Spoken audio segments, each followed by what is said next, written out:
Olá, aprendiz! Nessa aula a gente vai falar sobre o método de anotação utilizando mapas mentais. O fato é que a gente já falou bastante sobre isso, né? Acho que lá no módulo anterior você teve uma infinidade de aulas sobre mapas mentais, sobre o que eles são, para que serve, como é que faz, teve exercício. Eu deixei, acho que para você um monte de referências. Então aqui a gente não vai falar nada demais, além do que você já sabe, na verdade, né? A ideia aqui é só reforçar que o mapa mental é um tipo de anotação dentre tantos outros. É o meu favorito, é aquele que eu considero o melhor. Mas vamos lembrar também que o mapa mental ele tem suas limitações e ele tem hora para usar. Então, nessa nossa aula de agora, eu vou te dar mais um giro sobre o que é o mapa mental, só para você reforçar e lembrar os detalhes. E depois a grande coisa vem na atividade. O que eu vou fazer com você hoje, realmente em relação a esse assunto, é na atividade. A grande coisa dessa aula é a atividade sobre mapas mentais, que eu vou te dar uma dica, um macete bem legal, que você vai perceber que talvez possa fazer toda a diferença na tua percepção, na tua concepção de como utilizar o mapa mental. Então vamos lá, deixa eu entrar aqui no quadro, você já está vendo o seguinte. Para começar, vamos lembrar o que é o mapa mental. O mapa mental, né, é aquele tipo de estrutura de organização que você já viu em outras partes do curso e que vai trabalhar basicamente com aquilo que a gente chama de quê mesmo? De arquitetura cognitiva. Não sei se você lembra disso aqui, você deveria lembrar, tá? A arquitetura cognitiva é o quê? É aquela parte do conteúdo que a gente já viu que trabalha a forma do nosso pensamento, né? A arquitetura cognitiva explica como o nosso pensamento funciona. E basicamente ele funciona de que jeito? A gente trabalha com pequenas doses de informação. Informação é cada palavrinha dessa, certo? Então, se eu pegar aqui, por exemplo, a palavra evidências, teoria, evolução, lamarquismo, darwinismo, vestígios, anatomia comparada, cada palavrinha dessas representa uma informação. E aí o que acontece? Você vai perceber que aqui eu tenho um grupo de informações que se agrupa, né, e que cria, nesse agrupamento, uma conexão com a palavra evidências. Então, o que eu tenho? Eu tenho que, quando eu junto várias informações, né, o conjunto de várias informações vai formar uma ideia, certo? E o mapa mental, basicamente, é o quê? É um tipo de anotação, né, um tipo de resumo que você pode fazer, que basicamente é uma anotação em que você organiza ideias, certo? Você escolhe sobre quais ideias você vai falar e apresentar no seu mapa mental, e aí você desdobra esse mapa mental dali para frente, limitado àquela ideia. Então, por exemplo, essas palavras todas, paleontologia, anatomia comparada, embriologia, biologia molecular e biogeografia, todas elas precisam estar escritas aqui, junto de evidências, porque todas elas têm alguma relação com a palavra evidências. E aí, quando eu tenho esse conjunto de palavras, eu tenho uma ideia. Então, o que é isso tudo aqui? Ó? Isso tudo aqui é uma ideia, beleza? Então, esse monte de ideia que eu tenho vai formar o quê? Vai formar uma parte do meu mapa mental. Se eu olhar mais aqui para baixo, eu tenho aqui mais outra ideia dividida em outras 3 ideias, certo? E aí, qual é a grande coisa do mapa mental? É você pegar um texto, é você ler esse texto e é transformar, é traduzir esse texto em informações que vão se agrupar na forma de ideias, certo? Então, aqui eu tenho, por exemplo, lamarquismo. O que está escrito aqui e aqui tem relação com lamarquismo. Aqui e aqui tem relação com darwinismo e assim por diante, certo? E aí, quando eu junto todas as ideias, ou seja, essas ideias aqui mais essa daqui, a gente vai formar esse grande conjunto. Esse grande conjunto representa o quê? Representa o esquema, né? A gente já viu isso também em aulas anteriores. Então, o que nós temos aqui no mapa mental? O mapa mental ele é um grande esquema mental, certo?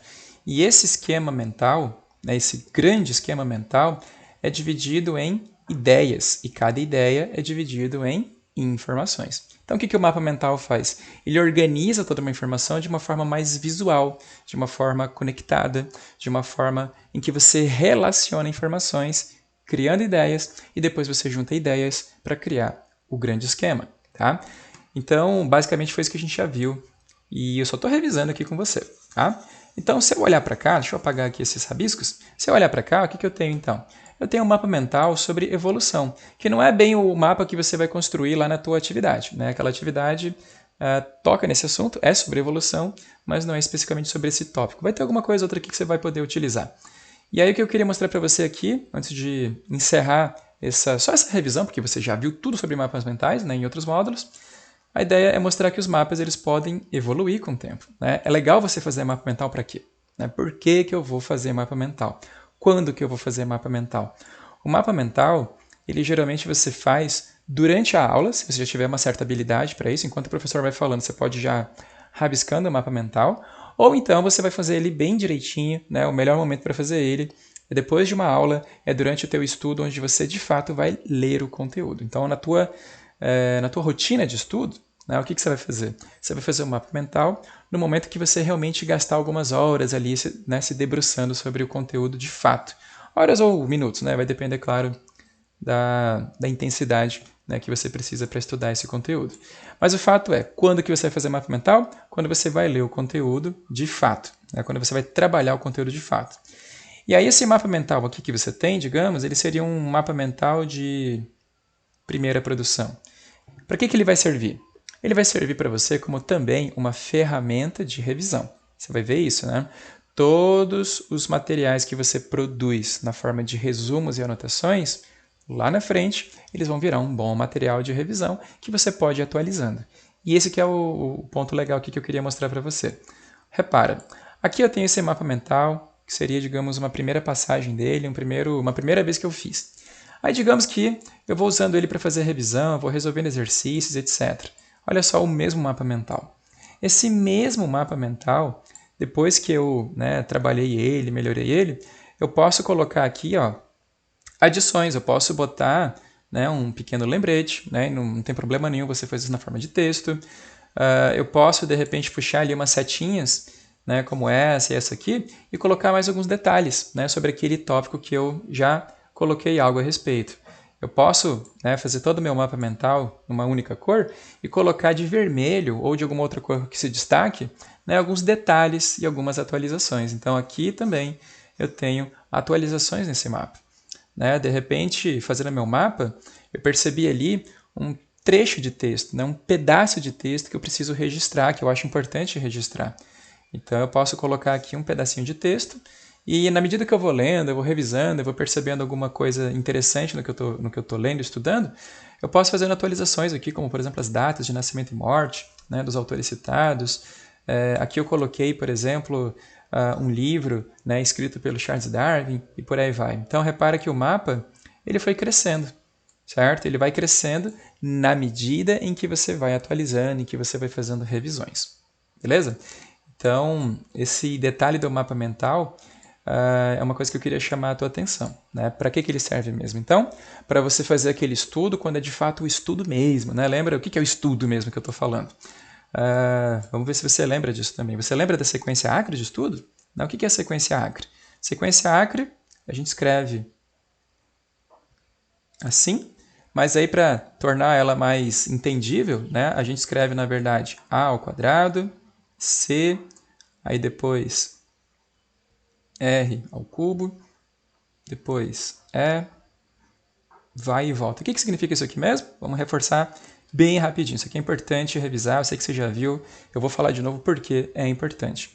Então, 2 vezes A por quê? Primeiro é antecipação, que você pode fazer usando, por exemplo, o resumo por tópico numerado.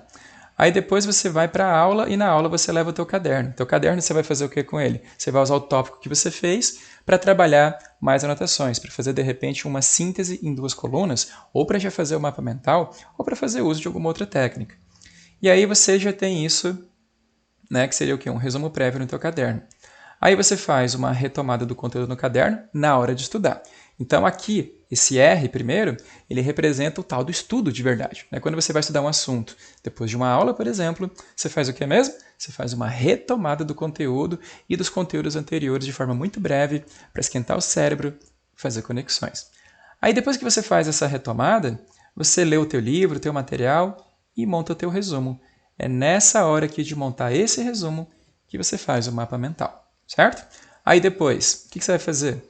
Você vai fazer exercícios e esses exercícios vão melhorar o seu mapa mental, o seu resumo, que depois você vai utilizar para fazer o quê? Revisões. Tá? Então, o teu mapa mental ele vai aparecer especificamente aqui.